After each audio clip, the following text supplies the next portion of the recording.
for that kind of attacker, it's just risk analysis. Take one risk, in this case, a kidnapper. This risk might be much bigger with that technology, as it's the same kidnapper who had to track school buses and stuff for several weeks before to find out where is this kid going at what time and stuff. And now he just has to break into a system or to bribe an employee of the corporation running the whole system to find out, okay, I just have to pick that kid at that time, at that point. So from the big picture, just taking the formal risk analysis approach, the risk situation with the technology is probably worse than without. So you don't really, as from parents' view, you don't really gain anything. This was one of the points which persuaded my wife when I talked with her about that. And another risk may be attacks by I call that an occasional attacker, somebody who's driven by some sense of whatever, some strange things going on in his mind. The technology won't help anyway. You won't be able to mitigate this risk, and there might even be situations which worsen the whole stuff for your kid if it has such technology, or if such technology was in place, widespread. The attacker might react in some not so good way there. And still in the formal risk analysis approach, there is new risks might be introduced by the technology itself. Your body might not tolerate it. An attacker might be able. I mean, there's a transmission. You can destroy Wi-Fi in the Wi-Fi context, or I've not heard of that stuff in GPS, but with RFID or Wi-Fi, you can destroy text by overpowering them in some sense. This might be a risk. There might be side effects on things like pacemakers. Imagine scenario: two teenagers kissing each other for the first time, and her heart starts beating very fastly, and it's not because she kisses the guy, but as the guy has some technical implant, and she has a pacemaker, and there is some side effect on this. The biggest risks, from my understanding, which might be imposed by this technology, is modified parents' behavior. Parents might think we can track him anyway. We don't have to wait until he's out of sight, or we don't have to wait until he entered the building. We can track him anyway. So parents' behavior might change, and there might be a loss of dignity or privacy for the kids, which leads us to the social implications of that stuff. I already said the whole social discussion on the social implications has been done at other places with much more knowledge and depth than I could. And there's a very readable book called Spy Chips, which I recommend reading, on RFID technology and its abuses. So I just want to give some random thoughts in this part of the talk. After the hackers approach and the risk analysis approach, I just want to give some feelings I have on this, or some questions that might arise. I have three parts here. The first I call the panopticon, the second will be on insertion and removal, and third on correlation. As for the panopticon, this is a term which is gained some widespread knowledge by a discussion from a French philosopher called Michel Foucault. One of his main works is Discipline and Punish, The Birth of the Prison. I have some background in the humanities space, so I had some contact with Michel Foucault, and he describes something he calls a panopticon, which is not in his term, but somebody else brought up the term. And the panopticon is a kind of building where there's in the center there's a tower, and around the tower there is some peripheral building which is divided into cells. And in each cell there's a person, And those cells have a window on the inside and on the outside, so light comes through. And in the tower, there are windows which inhibit seeing if there is somebody in the tower or not. So you can, with one person, you can easily guard all the cells around you. This is the principle of the panopticon, which is still used. I was told that US Postal uses this kind of stuff in their places where all the packets are processed. The packets not in IP packets, but physical ones. They have windows from supervisor cabinets or cabins, and you can't, walking on that packet, you don't know if there's somebody behind that window or not. But you could be observed if you steal something. This is the panopticon principle.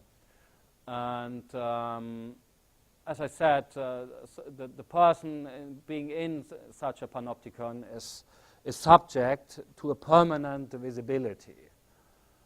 So the panopticon can be thought of as a mechanism of omnipresent and permanent surveillance. And this is exactly what kid tracking induces from a kid's perspective. It destroys the dignity and privacy. You are under constant, or the kids are put on a constant feeling, hey, daddy and mom will be able to track where I am. Imagine what this does mentally wise. It might produce streamlined kids in the sense, oh, I shouldn't go there. They will notice I'm leaving my normal way back from school to home. I shouldn't do that. This will have vast implications on the way of thinking and the way of obedience, so we impose on our kids. A second unordered or random thought I want to throw into it is the question of insertion and removal. When should such a thing be inserted? Evidently, that could be at birth. They currently do that. Newborns in clinics get bracelets to be able to track them, either by GPS or RFID. The more interesting question is, when should it be removed?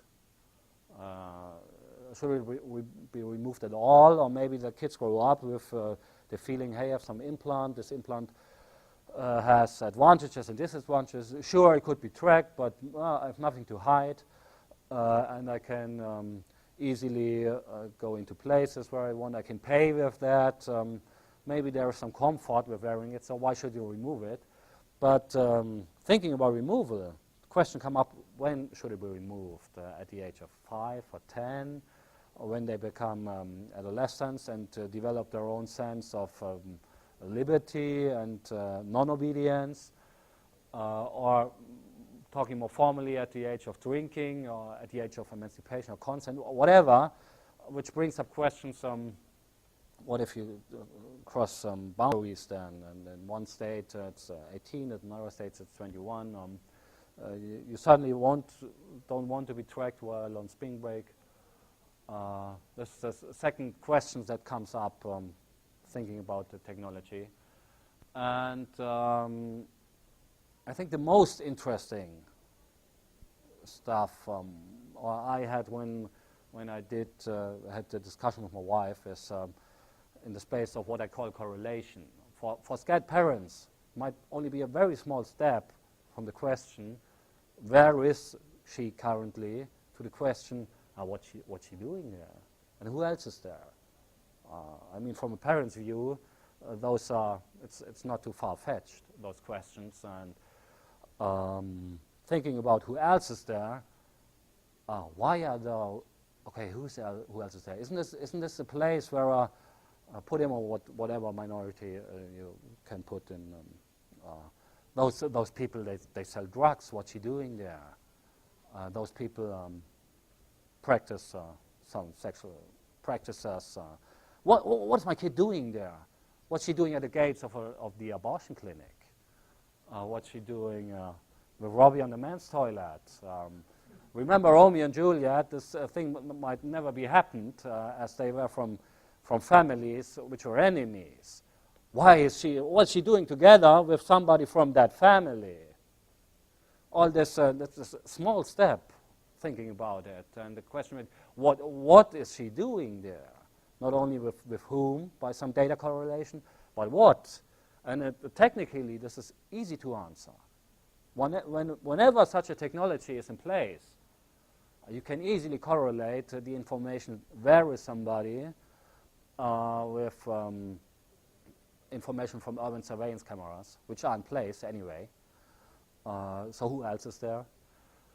You could combine it with facial recognition. Who are those guys together with my girl there? You might be able to correlate with credit card data or gain context by whatever mechanisms, MySpace, Google Map, all those technologies which I am here, and who of my friends are here too. Just correlate this data, and you might get from a parent's or from an authority's view, get interesting data. And those were the three kind of things that came up when discussing this stuff. The panopticon thing, which I absolutely do not like. The question for correlation, the question for insertion and removal. Think about this stuff. I just the main intent of this talk is not so much providing technical information, but more than discuss some technology, even if so far it's mostly a monologue. But discuss the technology and make you think about this stuff. So I can summarize that there are technologies to track humans. They exist, and there are they evolve. Things get smaller. People get implants. There are patents on lots of this stuff already in place. Anxious parents might find these technologies appealing to prevent some risks. Undertaking a risk analysis approach might show you don't really mitigate the risks, you bring up new risks, that the whole situation might be worse than before. And furthermore, those technologies erode on a large scale without implication. We can really understand now children's privacy and dignity. And as a father, I can say, I do not want this for my kids. So, finished here.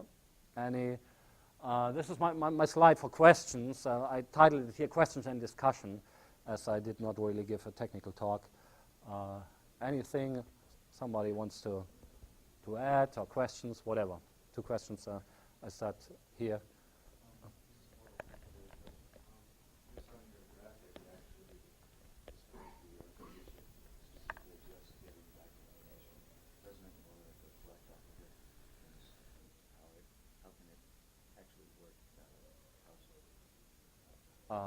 Which one, the RFID stuff? Yeah, the RFID stuff, there has to be external power source. So it can't be queried, it has to be there, but all the other stuff, I mean, the terms I use, sender and receiver, are not entirely correct in a technical sense.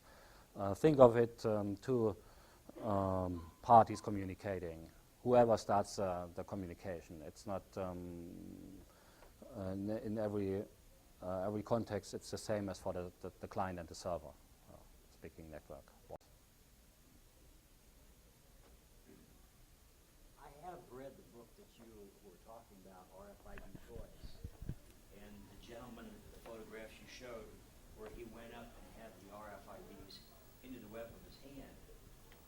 My take on the first 2/3 of the book, as he did his car, his computer, the security and so forth, he was exploring the technologies.